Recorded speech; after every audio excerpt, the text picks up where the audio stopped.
कहानी बहुत ही ज्ञानवर्धक और शिक्षाप्रद है। आपसे निवेदन है कि आप वीडियो में अंत तक बने रहे। प्रिय दर्शकों, आज का हमारा प्रसंग है कि संसार में सबसे बड़ा पापी कौन है। संसार में सबसे बड़ा पापी पुरुष है या स्त्री है। तोता और मैना का ये प्रसंग है। प्रिय दर्शकों, यह कहानी बहुत ही ज्ञानवर्धक है। इस कहानी से आपको अपने जीवन में जीने के लिए ढेर सारी प्रेरणा मिलेंगी। जो भी व्यक्ति, जो भी मनुष्य इस कहानी को ध्यान से सुनता है, उसके जीवन में वो कभी भी धोखा नहीं खा सकता। इस कहानी से आपको आत्मज्ञान की प्राप्ति होगी। प्रिय दर्शकों, संसार में यूं तो हर कोई इंसान पाप करता है, परंतु पाप करने के बाद उसको यह पता ही नहीं होता कि वह पापी है और वह पाप कर रहा है। इस बात का उसे भान भी नहीं होता है। लेकिन संसार में हर मनुष्य पाप करता है। प्रिय दर्शकों, इस संसार में कई लोग ऐसे होते हैं जो रात दिन पाप करते हैं और पाप करने के बाद ये कहते हैं कि हम पापी नहीं हैं। प्रिय दर्शकों, पाप का भागीदारी बनना यानी नरक का वासी होना होता है। प्रिय दर्शकों, इसलिए जितना हो सके पाप से बच के रहे। अपने कर्म में कभी पाप को इकट्ठा ना होने दे। अपने नसीब में पाप का लेखा जोखा नहीं होना चाहिए। प्रिय दर्शकों, आज का जो प्रसंग है वो यही है कि संसार में सबसे बड़ा पापी कौन है। यह एक तोता और मैना की बहुत प्यारी कहानी है। यह कहानी बहुत सुंदर और बहुत ही रोचक है। इस कहानी को सभी दर्शक ध्यान से सुने और इस कहानी पर हो सके तो जरूर अमल भी करें। प्रिय दर्शकों, चलिए शुरू करते हैं आज का प्यारा सा प्रसंग। एक नगर में एक राजा रहा करते थे। राजा बहुत ही धर्मात्मा थे, बहुत ही पुण्यमान थे। प्रिय दर्शकों, उनके राज्य में हर इंसान राम राज्य की तरह जीता था। उस राज्य में कभी कोई इंसान पाप नहीं करता था। उस राज्य में कोई भी बंदा, कोई भी मनुष्य मांस मदिरा का सेवन नहीं करता था। मनुष्य बड़े सुख शांति से उस राज्य में जीवन व्यतीत करते थे। उस राज्य की, उस राजा की न्याय प्रक्रिया भी बहुत अच्छी थी। उस राजा को न्याय प्रक्रिया में भी दूर दूर के राजा मानते थे, उसका सम्मान करते थे। सभी लोग उस राजा की बड़ी तारीफ किया करते थे, क्योंकि वो दान पुण्य में सबसे ज्यादा विश्वास रखने वाला राजा था। प्रिय दर्शकों, उस राजा के पास एक तोता और एक मैना रहा करते थे। दोनों को एक ही पिंजरे में राजा रखा करता था। एक दिन की बात है, तोता और मैना दोनों एक ही पिंजरे में बैठे हुए थे। तोता मैना से कहता है, प्रिय, इस संसार में सबसे ज्यादा पापी स्त्री होती है। मैना कहती है, नहीं, स्त्री नहीं होती है, पुरुष सबसे ज्यादा पापी होता है। प्रिय दर्शकों, इस बात को लेकर के दोनों में वाद विवाद होने लगा। मैना कहती है पुरुष सबसे बड़ा पापी होता है और तोता कहता है कि पुरुष नहीं, स्त्री सबसे बड़ी पापी होती है। इसी बात को लेकर के दोनों में विवाद चलने लगता है। प्रिय दर्शकों, जब जोर जोर से झगड़ा होने लगा तो राजा को जब पता चला तो राजा उन दोनों के पास आया और राजा दोनों से कहने लगा, तोता मैना, तुम दोनों क्यों झगड़ रहे हो। प्रिय दर्शकों, तब दोनों अपनी अपनी बात सुनाते हैं। मैना कहती है, देखिए राजा साहब, तोता मान ही नहीं रहा है कि संसार में सबसे बड़ा पापी पुरुष होता है। तोता कहता है कि राजा साहब, मैना नहीं मान रही है कि सबसे बड़ी पापी संसार में स्त्री होती है। दोनों की बात सुनने के बाद राजा कहता है, राजा मैना से कहता है कि मैना, अब आप सुनाइए, आप मुझे ये बताइए कि पुरुष सबसे बड़ा पापी संसार में कैसे है। प्रिय दर्शक को तब मैना एक छोटी सी कहानी सुनाती है और कहती है कि राजा साहब, एक नगर में एक सेठ रहा करता था। उस सेठ का एक लड़का था और वह लड़का रात दिन जुआबाजी और सट्टा खेलता था। सेठ के खूब समझाने के बावजूद भी वह लड़का नहीं समझता था। अंततः सेठ उसको समझा समझाकर मृत्यु को प्राप्त हो गया, लेकिन वो लड़का नहीं समझा। प्रिय दर्शकों, मैना आगे कहती है, जब पिता की मृत्यु होने के बाद वो लड़का और भी ज्यादा अस्वतंत्र हो गया। अपने पिता की सारी जमीन, सारी जमा पूंजी को सट्टे में फूंक दिया। सट्टाबाजी में ही पूरी जमा पूंजी को लगा दिया और बर्बाद होकर के जमीन दौलत सब कुछ बेच करके बस सट्टेबाजी में लग गया और गांव छोड़कर निकल गया। जब वो लड़का गांव छोड़कर निकल जाता है तो दोबारा लौट करके उस गांव में नहीं आता है। घूमता घूमता वो एक नगर में पहुंच जाता है। उस नगर के राजा के महल के सामने जाकर के बैठ जाता है। राजा उस लड़के को देखता है और देखने के बाद राजा सोचने लगता है कि ये लड़का बड़ा सुंदर है। हो सकता है या तो कोई सेठ का लड़का हो या किसी राजा का लड़का हो। राजा इसी बात को सोचकर उस लड़के को अपने पास बुलवाता है। सैनिक उस लड़के को राजा के पास लेकर के जाते हैं। राजा उस लड़के से पूछता है, भाई, तुम कहां से आए हो? दिखने में बड़े सुंदर हो, सीधे साधे लगते हो। तुम कौन हो, कहां से आए हो, तुमको क्या परेशानी है? लड़का राजा को जवाब देता है। वो राजा से कहता है, राजा साहब, मैं एक बहुत बड़ा व्यापारी हूं।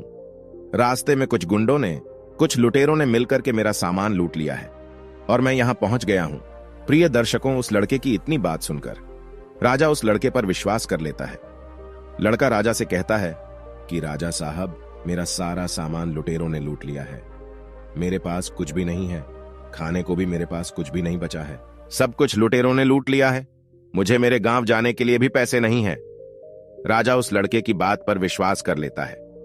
लड़का कहता है, यदि राजा साहब आप मेरी थोड़ी सी सहायता कर दें तो मैं अपने गांव तक जा सकता हूं और आपका बहुत ही भला होगा, आपकी बड़ी कृपा होगी। प्रिय दर्शकों, राजा लड़के के झांसे में आ जाता है। राजा सोचने लगता है कि लड़का व्यापारी है और बड़ा सुंदर भी है। उस राजा का कोई लड़का नहीं था, सिर्फ एक लड़की थी। वो राजा सोचने लगा कि मेरी मृत्यु के बाद मेरे राज्य को यह लड़का बड़े आराम से संभाल सकता है, क्योंकि लड़का सुंदर भी है और ज्ञानी भी है, बड़ा व्यापारी भी है। यही बात सोचकर वो सोचने लगता है कि क्यों ना मैं अपनी लड़की की शादी इस लड़के से करवा दूं और यह मेरा घर जमाई बन करके रह सकता है और आने वाले समय में यह मेरे राज्य को भी संभाल सकता है। यही सोचकर राजा उस लड़के से कहता है, बेटा, मैं अपनी पुत्री की शादी तुम्हारे साथ कर दूं तो तुम्हें कोई आपत्ति तो नहीं है। प्रिय दर्शकों, लड़का यह बात को सुनकर मन ही मन में अंदर ही अंदर बड़ा खुश होने लगता है। लड़का राजा से कहता है, हां राजा साहब, मैं तैयार हूं। यदि आपका हुक्म है, आपका आदेश है, तो मैं कैसे मना कर सकता हूं। प्रिय दर्शकों, राजा अपनी पुत्री की शादी उस लड़के से करा देते हैं। काफी सारा धन दौलत और दास दासियां देकर अपनी पुत्री को उस लड़के के साथ राजा विदा कर देते हैं। प्रिय दर्शकों, जब लड़का राजा की पुत्री को लेकर के जाता है तो रास्ते में उन्हें एक जंगल पड़ता है। उस जंगल में वो लड़का उस राजा की पुत्री से कहता है, देखो, अब तुम मेरी पत्नी हो और पत्नी का यह धर्म होता है कि वो पति की हर बात का पालन करे। लड़का कहता है, ये घना जंगल है और इस जंगल में लुटेरे बहुत ज्यादा होते हैं। इसी जंगल में मेरा भी सारा सामान लुटेरे लूट के ले गए थे, इसलिए आपके पास जितने भी गहने आपने पहन रखे हैं वो सारे उतार कर मुझे दे दीजिए, वरना लुटेरे यहां से लूट करके ले जा सकते हैं। प्रिय दर्शकों, पत्नी अपने पति पर विश्वास करती है और यह सदा से चला आ रहा है कि पत्नी अपने पति पर विश्वास करती है। वो पत्नी भी अपने पति पर पूर्ण विश्वास करती थी। तो वो कहती है, ठीक है जी, यदि आप कह रहे हैं तो मैं अपने सारे गहने उतार करके आपको दे देती हूं। प्रिय दर्शकों, वो राजा की लड़की अपने सारे गहने उतार कर अपने पति को दे देती है। वह लड़का पत्नी के सारे गहने लेकर अपनी कमर में बांध लेता है। प्रिय दर्शकों, और राजा ने जितना भी धन दौलत दिया था उन सबको वो एक जगह इकट्ठा कर लेता है और रास्ते में आगे जाकर के वह विश्राम करने के लिए रुकते हैं।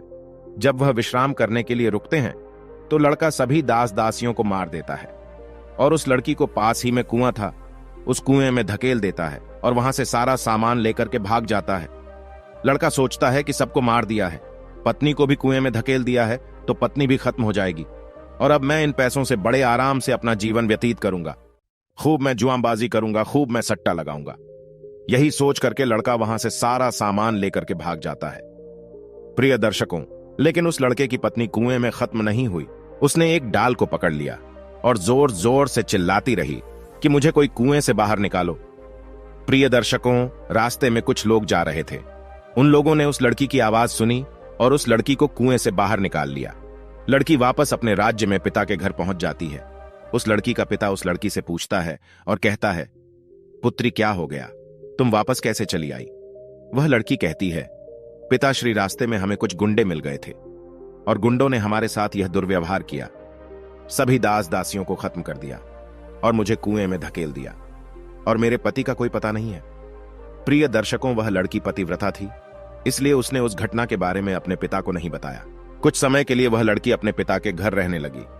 कुछ समय निकलने के बाद वो लड़का फिर से उस राजा के द्वार पर आता है, अपने ससुर के राज्य में आता है। प्रिय दर्शकों, वह जितना भी धन लूट करके ले गया था उसने सब कुछ जुआबाजी सट्टाबाजी में उड़ा दिया था। जब एक भी पैसा उसके पास नहीं बचा तो वो लड़का फिर से अपने ससुर के पास आता है।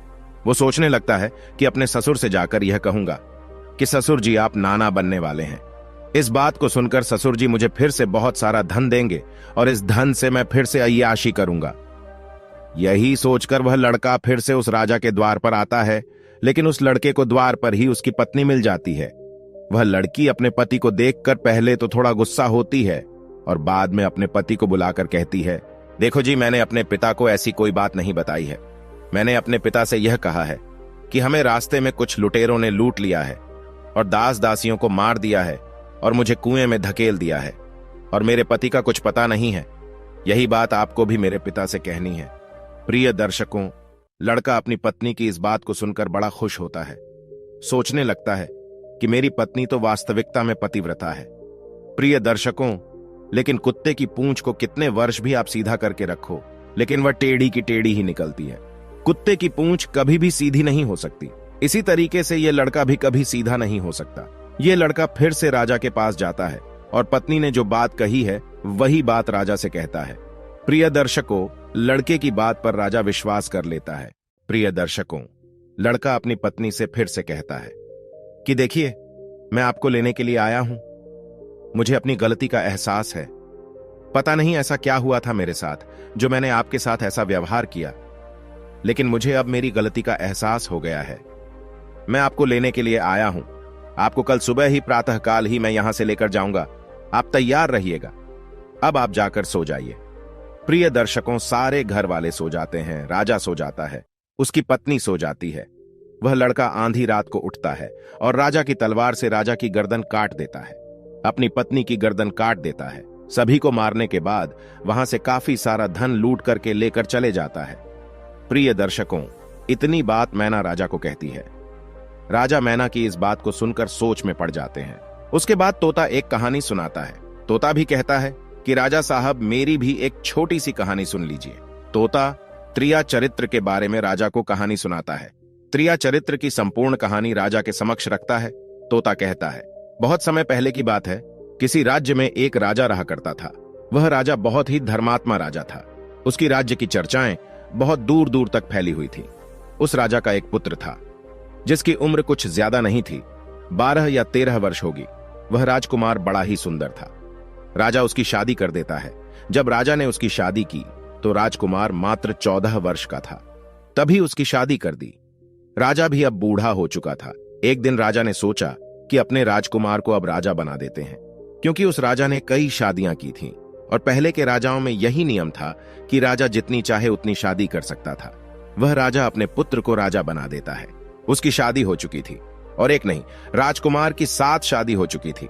राजकुमार की भी 7 रानियां आई हुई थीं। वह राजकुमार जो कि राजा बना था, अपना पढ़ाई लिखाई फिर भी कर रहा था। वह रोज विद्यालय पढ़ने के लिए जाया करता था। एक दिन की बात है, जब वह राजकुमार पढ़ने के लिए विद्यालय जा रहा था तो रास्ते में उसे एक पनिहारीन मिली।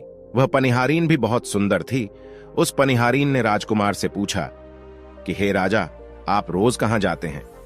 वह राजकुमार कहता है कि मैं रोज पढ़ने के लिए, विद्या ग्रहण करने के लिए अपने गुरु के पास जाता हूं। पनिहारीन कहती है, यह तो अच्छी बात है, लेकिन यह बताइए, आपने त्रिया चरित्र पढ़ा है? राजकुमार कहता है कि नहीं। पनिहारीन कहती है कि आप त्रिया चरित्र अवश्य पढ़ो। राजकुमार कहता है कि यह त्रिया चरित्र क्या होता है? पनिहारीन ने कहा कि आप ये बात अपने गुरु से जाकर पूछना और त्रिया चरित्र अवश्य पढ़ना। राजकुमार कहता है कि मैं आज ही जाऊंगा और अपने गुरु से जाकर पूछूंगा कि आपने मुझे त्रिया चरित्र क्यों नहीं पढ़ाई। इतना बात कहने के बाद वह राजकुमार वहां से चल देता है। वह पनिहारीन की बात सुनकर राजकुमार गुस्से में था। उसकी आंखें लाल थीं। वह अपने गुरु को जाकर प्रणाम करता है। गुरुजी ने पूछा कि बेटा, क्या हुआ? आज तुम क्रोध में क्यों दिखाई दे रहे हो और तुम्हारी आंखें लाल क्यों हैं? क्या बात है, मुझे बताओ। राजकुमार ने क्रोध में जवाब दिया कि गुरुदेव, आपने मुझे त्रिया चरित्र क्यों नहीं पढ़ाई? ये बात आपने क्यों छुपाई? त्रिया चरित्र के बारे में मुझे बताया क्यों नहीं? गुरु कहते हैं कि बेटा, तुम त्रिया चरित्र नहीं पढ़ पाओगे, क्योंकि त्रिया चरित्र पढ़ना खतरे से खाली नहीं होता है, और जब तुम त्रिया चरित्र पढ़ोगे तो उसमें तुम्हारी जान भी जा सकती है। राजकुमार कहता है कि गुरुदेव, इसकी चिंता आप ना करें, अपनी रक्षा हम स्वयं कर लेंगे, आप केवल मुझे त्रिया चरित्र पढ़ाइए। गुरु कहते हैं कि ठीक है। गुरु उसे त्रिया चरित्र पढ़ाने लगते हैं। त्रिया चरित्र पढ़ते पढ़ते राजकुमार के 1 साल हो गए और जब 1 वर्ष हो गया तो गुरु ने कहा कि बेटा, अब तुम्हारी पढ़ाई पूरी हो चुकी है। अब तुम घर जा सकते हो और आराम से अपने राज्य को चला सकते हो। अब तुम्हें यहां आने की कोई आवश्यकता नहीं है। राजकुमार कहता है, ठीक है गुरुदेव। राजकुमार जैसे ही जाने को होता है, गुरुदेव उसे रोक लेते हैं और कहते हैं, बेटा, मैं तुम्हें एक ऐसा गुटका देता हूं। यह गुटका जब तुम अपने कानों में लगाओगे तो कोई भी तुम्हें पहचान नहीं पाएगा और तुम उसे पहचान लोगे। राजकुमार वह गुटका अपने हाथों में ले लेता है और गुरु ने कहा, इस गुटका को ले जाओ और रात के 12 बजे आज ही के रात में अपने महल से निकल करके जंगल की तरफ जाना और पूर्व दिशा की ओर जाना। और जब तुम पूर्व दिशा की ओर जाओ तो यह गुटका अपने कान में लगा लेना और वहीं पर खड़ा हो जाना। वह राजकुमार कहता है कि ठीक है गुरुदेव, मैं ऐसा ही करूंगा। वह गुटका लेकर राजकुमार अपने महल आ जाता है। जब रात के 12 बज जाते हैं तो उस राजकुमार की 7 पत्नियां सो जाती है। आधी रात के समय वह राजकुमार अपने हाथों में गुटका लेकर महल से जंगल की तरफ चल देता है। वह राजा जंगल में पूर्व दिशा की ओर जाता है और वहां जाकर अपने कानों में गुटका लगा लेता है और वहीं पर खड़ा हो जाता है। तो उसने क्या देखा? उसने देखा कि वहीं पनिहारीन जो मुझे रास्ते में मिली थी, जिसने मुझे कहा था कि त्रिया चरित्र की पढ़ाई पढ़ो, कि वही पनिहारीन एक थाली में खाना लेकर आधी रात्रि को जा रही है। वहां थोड़ी ही दूरी पर एक संत अपनी कुटिया में रहते थे। वह पनिहारीन संत के पास खाना लेकर जा रही थी। राजा ने देखा कि ये तो वही पनिहारीन है जिसने मुझसे कहा था कि त्रिया चरित्र की पढ़ाई पढ़ो। लेकिन पनिहारीन उस राजा को नहीं पहचान पाई क्योंकि राजा के कानों में गुटका लगा हुआ था। गुटका लगने की वजह से राजा किसी को भी पहचान सकता था। राजा ने अपने मन में सोचा कि चलो उसके पीछे चलते हैं कि ये आधी रात को भोजन लेकर संत की कुटिया की तरफ क्यों जा रही है, इसका क्या कारण है। वह राजा भी उसके पीछे पीछे छुपता हुआ चल दिया। अब वह पनिहारीन उस कुटिया में उस साधु के वहां पहुंचती है। उस बाबा के पास एक जादू की पोटली थी। वह बाबा जादूगर था। राजा पीछे पीछे गया और वह छुप करके देख रहा था कि वह पनिहारीन और ओ बाबा क्या करेंगे। साधु ने उस पनिहारीन से कहा कि अरे पनिहारीन, पहले तो मुझे यह बता कि आज आ जाने में इतनी देर कैसे लग गई।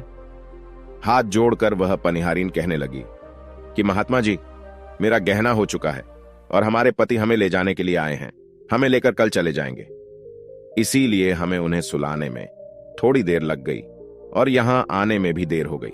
जब ये बात साधु ने सुना कि इसका विवाह हो चुका है और इसका पति इसे लेने आया है, तो वह साधु कहता है कि हे पनिहारीन, इसका मतलब है कि तुम अपने पति के साथ जाना चाहती हो, तो हमारे पास क्यों आई? चली जा यहां से। पनिहारीन कहती है कि मैं आपके बिना नहीं रह सकती हूं, मैं आपके बिना नहीं जी सकती हूं। तो साधु कहता है कि हे पनिहारीन, इसके लिए तुम्हें एक काम करना होगा। साधु एक बड़ा सा चाकू निकालता है और पनिहारीन से कहता है कि हे पनिहारीन की, जाओ अपने पति के गर्दन काटकर यहां लेकर आओ। जाओ अपने उस पति को मार दो जो हमारे और तुम्हारे बीच में दरार बन रहा है। तब मैं तुम्हें रखूंगा, तुमसे विवाह करूंगा, तुम्हें अपनी पत्नी बनाऊंगा। बिना कुछ सोचे समझे वो पनिहारीन चाकू लेती है और दौड़ते हुए अपने घर जाती है। और उसका पति सो रहा था। वह जाकर अपनी पति की गर्दन काट देती है और उसकी गर्दन को लेकर साधु के पास आती है। और जो राजकुमार थे उसके पीछे पीछे उसका सारा कारनामा देख रहे थे। जब साधु ने देखा कि अपने पति को मार करके उसकी गर्दन यहां लेकर आई है, साधु को बहुत गुस्सा आया। साधु ने उसे लात मारी और कहा, भाग जा यहां से। जब तू अपने पति की नहीं हो सकी, जिसके साथ तूने फेरे लिए हैं, तू मेरी क्या होगी? जल्दी भाग जा यहां से। अगर तू मेरे पास दोबारा आई तो मैं तुझे जीवित नहीं छोड़ूंगा। साधु की यह बात सुनकर उस पनिहारीन को ऐसा लगा जैसे उसके पैरों तले जमीन खिसक गई हो। फिर भी अपने पति की कटी हुई गर्दन लेकर के आई और उसकी गर्दन जोड़ देती है और वहीं बैठ जाती है। और इधर जैसे ही सवेरा हुआ, अपने पति के पास बैठकर रोने लगती है और चिल्लाने लगती है। कहती है, देखो देखो, किसी ने मेरे पति की हत्या कर दी। रात में उस पनिहारीन की सारा कारनामा राजकुमार देख चुका था। इधर सारे गांव वाले उस पनिहारीन के घर चले जाते हैं और उसके पति की लाश को लेकर गांव के बाहर जाते हैं उसका दाह संस्कार करने के लिए। और वह पनिहारीन पीछे से भागती हुई रोती हुई चली जा रही थी। और उधर राजकुमार भी जा रहे थे जो कि अपने राज्य के राजा बन चुके थे। पनिहारीन रोती हुई चिल्लाती हुई पहुंची और कहने लगी, मैं तो सती बनूंगी, क्योंकि अगर जब मेरे पति ही नहीं रहे तो ऐसे जीवन का क्या फायदा। मैं इन्हीं के साथ सती हो जाऊंगी।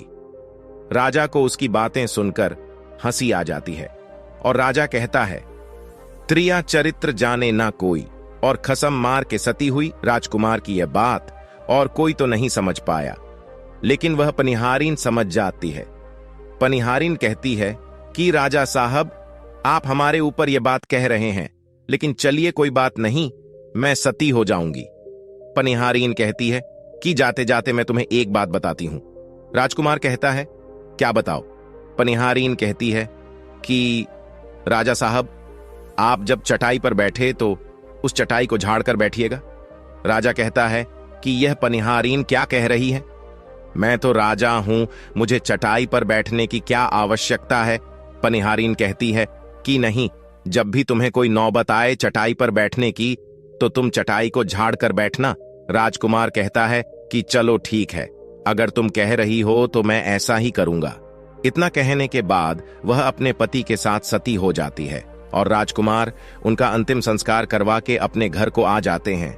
इसी तरीके से पूरा दिन व्यतीत हुआ और उधर जब दूसरी रात आई, अपने गुरु के कहने के अनुसार वही गुटका कान में लगाया और पूर्व दिशा की ओर उसी स्थान पर जाकर खड़ा हो गया जहां पर पिछली रात खड़ा हुआ था। दूसरी रात को राजकुमार ने क्या देखा कि उसकी 7 पत्नियां भोजन की थाली अपने अपने हाथों में लेकर उसी बाबा के कुटिया की तरफ जा रही हैं। जैसे ही राजा ने अपनी 7 पत्नियों को उस बाबा के कुटिया की तरफ जाते हुए देखा, राजकुमार के पैरों तले जमीन खिसक गई। राजकुमार अपने मन में सोचने लगा कि ये क्या चक्कर है। तभी उनमें से एक रानी राजकुमार को देख लेती है, लेकिन रानियों ने अपने पति राजकुमार को नहीं पहचान पाए, क्योंकि राजकुमार अपने कानों में गुटका लगाए हुए थे। वह गुटका लगाने की वजह से राजा को कोई पहचान नहीं पाता था। उनमें से एक रानी कहती है कि हे लड़के, इतनी रात को यहां क्यों खड़ा है? चल हमारी ये थाली लेकर के उस कुटिया तक पहुंचा दे। बिना कुछ सोचे समझे राजकुमार ने वह थाली अपने हाथों में ले ली और अपने रानियों के साथ कुटिया तक जाने लगा। जब 7 रानियां राजकुमार के साथ उस बाबा की कुटिया में पहुंचती है, राजकुमार कुछ भी नहीं बोल रहा था, क्योंकि राजकुमार देखना चाहता था कि हमारे में और हमारे महल में ऐसी क्या कमी है जो हमारी 7 रानियां इस बाबा के पास आती हैं, और इस साधु के पास ऐसा क्या है जो हमारी 7 रानियां भी यहां आ रही हैं। वह राजकुमार छुप करके सब जानना चाहता था। इधर जब वो 7 रानियां राजकुमार को लेकर साधु के पास पहुंची, तो महात्मा राजकुमार को देखकर कहता है कि ये कौन है? तो 7 रानियां कहती हैं कि महात्मा जी, यह बालक हमें रास्ते में मिला, इसने हमारी सहायता की, तो हम इसे अपने साथ लेकर आए। रानी कहती है, एक काम करते हैं, इसे आज रात यही रहने देते हैं, कल सुबह होते ही यह चला जाएगा। वह साधु उनकी बातों को मान लेता है। वह साधु अपने एक शिष्य को बुलाता है और उससे कहता है कि जाओ, आज के लिए इस बालक की रुकने की व्यवस्था कर दो। वहां शिष्य राजकुमार को लेकर एक कमरे में जाता है। उस कमरे में एक चटाई बिछी हुई थी। शिष्य कहता है कि देख भाई, आज तुझे इस चटाई पर सोना पड़ेगा। वह शिष्य राजकुमार को इतना कहकर वहां से चला जाता है। राजकुमार उस कमरे में अकेले पड़ जाता है। राजकुमार अपने मन में सोचता है कि आज तो नौबत आ ही गई चटाई पर सोने की। फिर राजा कहता है, चलिए कोई बात नहीं, आज की रात हम चटाई पर ही गुजार लेंगे। राजकुमार जैसे ही चटाई पर बैठने ही वाला था कि उसे पनिहारीन की बात याद आ गई। वह सोचने लगा कि पनिहारीन ने मुझसे कहा था कि जब भी तुम्हें चटाई पर बैठने की नौबत आए, तुम चटाई को अवश्य झाड़ लेना। चलो आज पहले झाड़ ही लेते हैं, हो सकता है इसका कोई राज हो। जैसे ही राजा ने चटाई उठाई तो उसने क्या देखा? उसने देखा कि एक बहुत बड़ा भयानक कुआं है। राजा ने जब उस कुएं को देखा तो राजा के होश उड़ गए। राजा उस कुएं के अंदर झांक के देखा है। राजा को अंदर बहुत सारे कैदी दिखाई देते हैं, जिन्हें उस साधु ने अंदर कैद करके रखा था। उन कैदियों में से एक आदमी ने राजकुमार को पहचान लिया। वह आदमी राजकुमार से कहता है कि राजकुमार, आप यहां कैसे आ गए? राजकुमार कहता है कि धीरे बोलो, नहीं तो सब पोल पट्टी खुल जाएगी। तब सभी कैदियों ने कहा कि राजा साहब, आप यहां से भाग जाइए, हम तो यहां से निकल नहीं पाए। लेकिन आप यहां से भाग जाइए, नहीं तो आपका भी यही हाल हो जाएगा जो कि हमारा हुआ है। आप भी यहां फंस जाएंगे, आपको भी पकड़कर ये साधु इसी में डाल देगा। आप जितना जल्दी हो सके यहां से भाग जाइए। राजा जब उस कमरे के अंदर गया था तो अपने कान में से गुटखा निकाल लिया था, और जब राजा वहां से भागा तो अपने कान में गुटखा लगाना भूल ही गया। राजा को भागते हुए उन रानियों ने और साधु ने देख लिया था। रानियों ने जब राजा को भागते हुए देखा तो रानियां कहती हैं, ये तो हमारे पति हैं। रानियां उस महात्मा से कहती हैं कि महात्मा जी, अब तो हमारी सारी पोल पट्टी खुल जाएगी। ये तो हमारे पति हैं और वह भागे जा रहे हैं। उन्होंने हमें यहां देख लिया है, अब हमारा क्या होगा? वह साधु कहता है कि तुम यहां क्या देख रही हो, जल्दी जाओ और अपने पति को पकड़कर लाओ। वह सातों रानियां राजकुमार को पकड़ने के लिए दौड़ी दौड़ी जाती है, लेकिन वह राजकुमार, वह राजा जो था, इतना तेज भागा कि वो अपने महल जा पहुंचा। रानियां घबरा गईं, रानियों के तो होश उड़ गए। रानियां फिर वापस उसी बाबा के पास आती हैं और बाबा से कहती हैं कि महाराज, अब तो हमारे पति हमें जीवित नहीं छोड़ेंगे, हम जैसे ही घर जाएंगे वो हमारी जान ले लेंगे। हे महात्मा, आप हमें बचा लीजिए, इसका कोई उपाय कीजिए। तब जाके वह साधु उन रानियों को एक जादुई कील देता है और कहता है कि जब तुम महल जाओ तो अपने पति को बहला फुसलाकर उसके माथे में ये कील ठोक देना। यह जादुई कील तुम्हारे पति को भेड़ बना देगा और तुम सातों मिलकर उसे मार देना। बस कहानी खत्म हो जाएगी और तुम सातों रानियां बच जाओगे।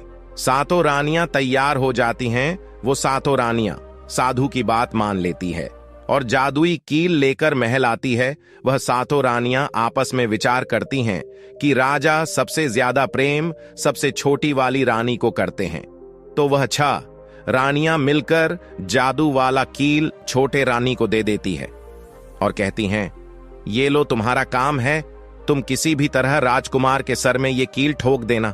वह छोटी वाली रानी कहती है कि ठीक है। वह कील छोटी वाली रानी ले लेती है। जब राजा ने उन सातों रानियों को आते हुए देखा तो क्रोध में कहा कि पहले तुम यहीं रुको, पहले मुझे ये बताओ कि हमारे राज्य में और हम में ऐसी क्या कमी है कि तुम आधी रात को उस साधु के पास जाते हो? इसका क्या कारण है? पहले तुम मुझे बताओ। तो सातों रानियां हाथ जोड़कर कहती हैं कि महाराज, हमें माफ कर दीजिए। हमें लगता है कि उस साधु बाबा ने हम पर कोई जादू टोना कर दिया था, इसीलिए हमसे ऐसी गलती हो गई। आइंदा ऐसी गलती हमसे कभी नहीं होगी। छोटी रानी की ऐसे बातें सुनकर राजा उनकी बातों को मान लेता है, क्योंकि वह राजा छोटी रानी से बहुत प्रेम करता था। वह राजा भी सोचने लगता है कि शायद उस बाबा ने ही इन पर कोई जादू टोना किया होगा। राजा अपनी सातों पत्नियों को माफ कर देता है और कहता है, ठीक है, तुम अपने कमरे में चली जाओ। सबसे छोटी रानी, जिससे राजकुमार बहुत प्रेम करता था, सबसे छोटी रानी राजकुमार को खाना खिलाती है और राजकुमार को सुला देती है। जब वह राजा सो गया तो वह 6 रानियां भी वहीं आ जाती हैं। सबसे छोटी रानी जो थी वो जादुई कील निकालती है और राजा के सर में ठोक देती है। छोटी रानी ने कील जैसे ही ठोका, राजा पूरा तेजी से उठा, लेकिन उतने समय में वो भेड़ बन चुका था। अब उस राजा में इतनी शक्तियां नहीं थी कि उन रानियों से मुकाबला कर सके। वह सातों रानियां उस राजा को पकड़ने लगी। राजा फिर भी हिम्मत नहीं हारा। अपनी महल की खिड़की से कूदकर राजा भागते भागते अपने गुरु के पास पहुंच गया और कहने लगा कि हे गुरुजी, मुझे माफ कीजिए, मेरी जान बचाइए, नहीं तो मैं मारा जाऊंगा। गुरु कहते हैं कि हे बेटा, मैंने तुमसे कहा था कि तुम त्रिया चरित्र मत सीखो, इसमें जान भी जा सकती है। अब सीखो त्रिया चरित्र, देखा इसका नतीजा। राजकुमार कहता है, गुरुदेव मुझे माफ कर दो और जल्दी मेरी जान बचाओ, नहीं तो मैं मारा जाऊंगा। मेरी ही पत्नी ने मेरे सर में जादुई कील ठोक दी है, जिसकी वजह से मैं भेड़ बन चुका हूं। गुरु ने जब ध्यान से देखा तो कहा कि वही कील है जो वह साधु ने दिया है, मैं तुम्हें अब नहीं बचा सकता। राजकुमार कहता है कि नहीं गुरुदेव, ऐसा मत कहिए, मैं आपका शिष्य हूं, आपका कर्तव्य है मेरी जान बचाना। तो अब गुरु कहते हैं कि ठीक है बेटा, मैं तुम्हें बचा तो नहीं सकता, लेकिन एक उपाय है। राजकुमार कहता है, क्या गुरुदेव? वह गुरु कहते हैं कि हम तुम्हें तोता बना देंगे, और जब हम तुम्हें तोता बना देंगे तो तुम सुखवाल राजा के राज्य में चले जाना और वहीं जाकर रहना, क्योंकि सुखवाल राज्य में वह साधु का जादू नहीं चलता है। वह राजकुमार कहता है, ठीक है गुरुदेव, आप हमें तोता बना दीजिए। वह गुरुदेव उसे तोता बना देते हैं और वो तोता बनने के बाद वो वहां से उड़ा और सुखवाल राजा के राज्य में चला गया। जहां पर बहुत सारे तोता रहते थे वहीं जाके रहने लगा। और सातों रानियां उस राजकुमार को खोज रही थीं। जब राजकुमार नहीं मिला तो वह फिर से उस बाबा के पास जाती हैं और कहती है कि बाबा जी, वह राजकुमार तो भाग चुका है। आप अपनी पोटली निकालिए और देखिए कि वह कहां है। वह महात्मा अपनी पोटली खोलता है और देखने लगता है कि वह राजकुमार तोता बनकर के सुखवाल राजा के राज्य में रह रहा है। वह साधु ये सारी बात रानियों को बताता है तो रानियां कहती हैं कि हे स्वामी, अब क्या करें। वह साधु कहता है कि अब तुम अपने राजमहल में जाओ और जाकर के घोषणा कर दो कि जो भी तोता पकड़ करके लाएगा हम उसे 5 सोने के सिक्के देंगे। वह सातों रानियां अपने महल पहुंचती हैं और वहां पर घोषणा कर देती है कि सभी बहेलियां से कह दो कि जो भी तोता पकड़ कर लाएगा हम उसे 5 सोने के सिक्के देंगे। उस राज्य के जितने बहेलियां थे तोता पकड़ने के लिए चारों तरफ घूमने लगते हैं और जो भी तोता पकड़ते लेकर के रानी के पास जाते और 5 सिक्के लेते और वहां से चले जाते। और वह सातों रानियां उस तोते को मार देती। ऐसे ही धीरे धीरे बहुत समय निकल गया और यह राजकुमार जो तोता बनकर जहां गया था वहां सारे तोताओं से बहुत अच्छी अच्छी बातें करता था, उन्हें बहुत ज्ञान की बातें बताता था। तो सारे तोता को लगा कि यह तोता तो बहुत समझदार है, यह तोता तो बहुत अच्छी अच्छी बातें करता है, इसे हम अपना राजा बना लेते हैं। सभी तोता मिलकर के उसे राजा बना लेते हैं। वह राजकुमार सभी तोताओं का राजा बन जाता है और वहीं छुपकर रहने लगता है। एक बहेलिया तोता पकड़ते पकड़ते सुखवाल राजा के राज में पहुंच जाता है और वह उसी पेड़ के पास पहुंच जाता है जहां पर वह राजकुमार तोता बनकर छुप कर रहता था। जब उस बहेलिये ने इतने सारे तोते को देखा तो अपने मन में सोचा कि अगर हम इतने सारे तोते पकड़कर रानी के पास ले जाएंगे तो हमें बहुत सारे सोने के सिक्के मिल जाएंगे। लेकिन वह बहेलिया सोचता है कि हम इतने सारे तोताओं को पकड़ेंगे कैसे। जिस पेड़ पर वह तोता रहते थे वह पेड़ गोंद वाला था। जैसे ही सुबह हुआ उस पेड़ से सारे तोता उड़कर दाना पानी के लिए बाहर चले जाते हैं और इधर बहेलिया क्या करता है, अपने चाकू से पेड़ पर चारों तरफ कट लगा देता है जिससे कि पेड़ से बहुत सारे गोंद निकल जाते हैं। पेड़ के चारों तरफ गोंद ही गोंद हो जाते हैं। अब बहेलिया सोचता है कि जब भी वो सारे तोते आएंगे इस पेड़ पर बैठेंगे वो सभी इस पेड़ में चिपक जाएंगे और मैं आसानी से उन्हें पकड़ कर लेकर चला जाऊंगा। बहेलिया वहीं छिप करके देखने लगा और जब शाम हुआ सारे तोता वापस आए और वह तोता जैसे ही पेड़ पर बैठे सभी का पैर उस पेड़ में चिपक गया क्योंकि पूरे पेड़ में गोंद ही गोंद लगा हुआ था। अब तो सारे तोते परेशान हो गए, उसमें राजकुमार भी जो तोता बना हुआ था वो भी चिपक गया था। सारे तोते राजकुमार से कहते हैं, क्योंकि सारे तोते राजकुमार को अपना गुरु मानते थे, कि आप कुछ भी सोचो, हम सबको बाहर निकालो, नहीं तो सुबह तक वो बहेलिया आएगा और हमें पकड़ कर लेकर चला जाएगा। वह राजकुमार कहता है कि तुम बिल्कुल चिंता ना करो, जब वो सुबह बहेलिया आएगा तो तुम सभी ऐसा करना कि उस बहेलिया को लगे कि सारे तोते मर चुके हैं, और जब सभी तोते को पेड़ से छुड़ाकर नीचे फेंक दे तो सभी उड़कर भाग जाना। सभी तोता कहते हैं ठीक है गुरुदेव। सुबह हुआ, जैसे ही बहेलिया पेड़ के पास पहुंचा सभी तोता ऐसे लटके हुए थे जैसे कि वो सभी मरे हुए हैं। जब बहेलिया तोतों को देखा तो सोचा कि अरे क्या हो गया, ये तो सभी मर गए, अब हमें सोने के सिक्के कैसे मिलेंगे। फिर बहेलिया ने सोचा कि चलो अब इन्हें छुड़ा ही देते हैं, इतना तो उपकार इन पर कर ही सकते हैं। बहेलिया पेड़ पर चढ़ा और उनको छुड़ा छुड़ा कर नीचे फेंकने लगा। बहेलिया ने सभी तोते को छुड़ाकर नीचे फेंक दिया, लेकिन जो राजकुमार था, जो तोता बना हुआ था, वह वहीं पर रह गया और नीचे जितने भी तोते थे वह सभी उड़कर भाग गए। बहेलिया ने सोचा अरे ये क्या हुआ, इस पर तो सिर्फ एक ही तोता है जो कि मरा लटका हुआ है, और जितने तोते को मैंने छुड़ाकर नीचे फेंका वह सभी उड़कर भाग गए। बहेलिया ने सोचा इसका मतलब ये सारे तोताओं ने मिलकर मेरे साथ धोखा किया है। अब वह राजकुमार जो था, जो तोता बना हुआ था, वही सिर्फ पेड़ पर लटका हुआ था। वह बहेलिया कहता है कि ये सब तुम्हारी चाल है, चलो अब मैं तुम्हें लेकर जाऊंगा और रानी के हाथ बेच दूंगा और मुझे 5 सोने के सिक्के मिल जाएंगे। और इधर वह बहेलिया उस तोता को बेचने के लिए रानी के पास जाने लगता है। रास्ते में वह तोता कहता है, जो कि राजकुमार था, वह बहेलिया से कहता है कि तुम मुझे कहां ले जा रहे हो। तो वो बहेलिया कहता है मैं तुम्हें बेचने के लिए रानी के पास ले जा रहा हूं, अगर मैं तुम्हें वहां बेचूंगा तो मुझे 5 सोने के सिक्के मिलेंगे। वह राजकुमार कहता है कि मैं अगर तुम्हें 50,000 सोने के सिक्के दिलाऊं तो क्या तुम मुझे नहीं बेचोगे? बहेलिया कहता है, तुम्हें बेचना तो है ही, लेकिन तू मुझे 50,000 सोने के सिक्के कैसे दिलाएगा? वह तोता कहता है कि राजा सुखवाल के यहाँ एक बहुत बड़ा मेला लगता है, तुम मुझे वहीं बेच दो, मोल में स्वयं बताऊंगा। वह बहेलिया उस तोते की बात मान लेता है और रानी के पास बेचने की जगह वो सुखवाल राजा के राज्य में उसके मेले में तोता को बेचने चला जाता है। और सुखवाल राजा के राज्य में यह नियम था कि अगर किसी व्यक्ति का सामान शाम तक ना बिके तो वह राजा स्वयं आकर उसे खरीद लेता था। वह बहेलिया उस तोते को लेकर बाजार में पहुंचा हुआ था। जब भी कोई व्यक्ति उस तोते को खरीदने आता तो वह पूछता कि ये कितने का है, तो बहेलिया कहता है कि तोता अपना दाम स्वयं बताएगा। तो वो तोता अपना दाम इतना बता देता कि कोई भी व्यक्ति उसे खरीद ही नहीं पाता। ऐसे ही करते करते शाम हो गया। अब शाम हो गया था, सभी अपने अपने दुकान लेकर चले गए। सभी का दुकान उजड़ गया था, बस एक बहेलिया और एक तोता ही रह गए थे। इधर राजा ने अपने सिपाहियों को आदेश दिया कि जाओ देख कर आओ, किसी का सामान तो नहीं रह गया है। जब राजा के सिपाही आए तो उन्होंने देखा कि एक बहेलिया तोता को लेकर बैठा हुआ है। सिपाही बहेलियों से कहते हैं कि हे बहेलिया, तुम्हारा ये तोता क्यों नहीं बिका? तुम इसे कितने में बेच रहे हो? तो वह तोता कहता है कि जो इन्हें 50,000 सोने के सिक्के देगा वही मुझे खरीद पाएगा। उस तोते की बात सुनकर वह सिपाही आश्चर्य में पड़ जाते हैं। वह सोचते हैं कि अरे ये तोता तो अपना मूल्य स्वयं बताता है। वह सिपाही राजा के पास जाते हैं और राजा को सारी बात बताते हैं और कहते हैं कि एक बहेलिया एक तोता लेकर बैठा हुआ है, लेकिन वह तोता अपना मूल्य स्वयं बताता है।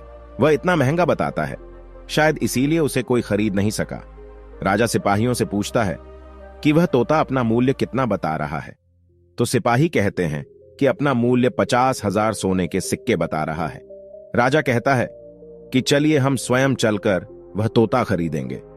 अगर हम उसका तोता नहीं खरीदेंगे तो हमारी बदनामी होगी कि राजा के बाजार में वह तोता नहीं बिका, और वह नाराज होकर चला गया। वह राजा अपने मंत्रियों के साथ अपने रथ पे सवार होकर बाजार में पहुंचता है। राजा बहेलिये से कहता है कि बहेलिया, इसका क्या मोल है? बहेलिया हाथ जोड़कर कहता है कि राजा साहब, अपना मोल तोता स्वयं बताएगा। वह राजा फिर तोते से पूछा तो तोता कहता है कि राजा साहब, जो इन्हें 50,000 सोने के सिक्के देगा वही मुझे खरीद पाएगा। राजा अपने सिपाहियों से 50,000 सोने के सिक्के मंगवाता है और बहेलियों को पकड़ा देता है और तोता को लेकर अपने महल चला जाता है। वह तोता बहुत ही बुद्धिमान था, क्योंकि वह राजा था। वह तोता राजा को बहुत अच्छी अच्छी बातें बताने लगा। जब राजा पे कोई खतरा आने वाला होता तभी वो तोता बता देता कि राजा साहब, आप पे ये खतरा आने वाला है। राजा भी उस तोते से बहुत अधिक प्रेम करने लगते हैं। जब यह बात रानियों को पता चली कि राजा एक ऐसा तोता लेकर आए हैं जो कि तोता बोलता है और बहुत अच्छी अच्छी बातें बताता है, तो रानियां राजा से कहती हैं कि उस तोता को मेरे पास भिजवा दीजिए। हम भी उस तोता को देखना चाहते हैं, हम भी उस तोता से बातें करना चाहते हैं। राजा अपने मंत्रियों से कह के वह तोता रानियों के पास भिजवा देता है। वह रानी उस तोते से बातें करके बहुत खुश हो जाती है। वह रानी भी तोते से बहुत प्रेम करने लगती है और कहती है कि वाह रे तोता, इसीलिए तुझे राजा साहब ने 50,000 सोने के सिक्के देकर खरीदा है। वह रानी की एक पुत्री थी जो कि बड़ी ही सुंदर थी। रानी अपनी पुत्री से कहती है कि हे पुत्री, आज से तुम ही इस तोते का ध्यान रखोगी और कल तुम इसे अच्छे से धोकर नहला देना। वह राजकुमारी भी उस तोते से बहुत प्रेम करती है। जैसे ही सुबह हुआ, राजकुमारी उस तोते को लेकर नहलाने जाती है। जब राजकुमारी उसे नहला रही थी तो उसने देखा कि इसके सर में एक कील ढसा हुआ है। राजकुमारी उस कील को निकाल देती है। राजकुमारी जैसी ही कील को निकालती है, वह तोता पहले वाला एक सुंदर सा राजकुमार बन जाता है। राजकुमारी उसे देखकर घबरा जाती है। राजकुमार कहता है कि तुम घबराओ नहीं, यह कील वापस से मेरे सर में ठोक दो, मैं फिर से तोता बन जाऊंगा और इसके बारे में मैं तुम्हें रात्रि में बताऊंगा। तुरंत ही वह राजकुमारी वह कील राजकुमार के सर में ठोक देती है। तुरंत ही वह राजकुमार तोता बन जाता है। रात को वह राजकुमारी उस तोते को लेकर अपने कमरे में जाती है और उसके सर से कील निकाल देती है। वह तोता फिर से राजकुमार बन जाता है। वह राजकुमार अपनी सारी दास्तान उस राजकुमारी को बताता है और कहता है, माफ करना, यह दास्तान तुम किसी को बताना नहीं तो मेरी जान चली जाएगी। राजकुमारी इसके बारे में अपने माता और पिता को नहीं बताती है। दिन भर समय बीतता तो रात को राजकुमारी उस तोते को अपने कमरे में ले जाती और उसके माथे से कील निकाल देती। वह राजकुमार बन जाता और रात में वो दोनों साथ में ही रहते। और ऐसे ही धीरे धीरे समय निकलता गया। राजकुमारी को उस राजकुमार से प्रेम हो जाता है। इधर क्या हुआ, जो राजकुमार के पत्नियां थीं वो बहुत सारे तोते खुजवा खुजवा कर मरवा देती हैं, लेकिन जो राजकुमार तोता बना हुआ था वो उन्हें नहीं मिलता है। फिर वह सातों रानियां उसी साधु के पास जाती हैं और कहती हैं कि हे महात्मा, हमारे पति तो अभी तक हमें नहीं मिले, हम अब क्या करें, उन्हें कैसे मारे। वह साधु फिर से अपनी पोटली खोली और देखता है कि वह राजकुमार अभी तक तोता बनके उसी राजा के घर में रह रहा है। वह साधु उन सातों रानियों से कहता है कि तुम एक काम करो कि तुम नृत्य कला सीखो। हम सभी मिलकर उस राजा के घर नृत्य कला करने जाएंगे, और जब राजा हम पे प्रसन्न हो जाएगा और हमें कुछ मांगने को कहेगा तो हम उस तोते को ही मांग लेंगे और फिर आसानी से उसे मार देंगे। धीरे धीरे समय बीता, साधु तबला बजाता और सातों रानियां नृत्य कला सीखती। वह पूरी तरह से नृत्य कला सीख चुकी थीं। अब साधु को लगा कि हम सफलता प्राप्त कर सकते हैं और उस तोते को उस राजा से मांग सकते हैं।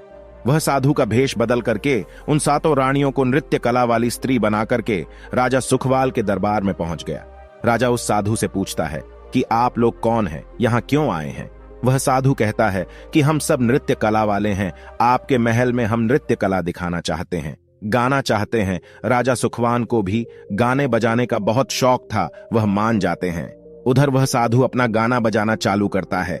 जब उनकी गाने बजाने की आवाज तोता के कानों में पहुंची तो तोता समझ गया कि वह साधु हमारी सातों रानियों को लेकर भेष बदलकर यहां पर आ गया है, अब हमारी जान नहीं बचेगी। जब रात हुआ तो राजकुमारी उस तोते को लेकर अपने कमरे में जाती है, उस तोते के सर से कील निकालती है और वह तोता राजकुमार बन जाता है।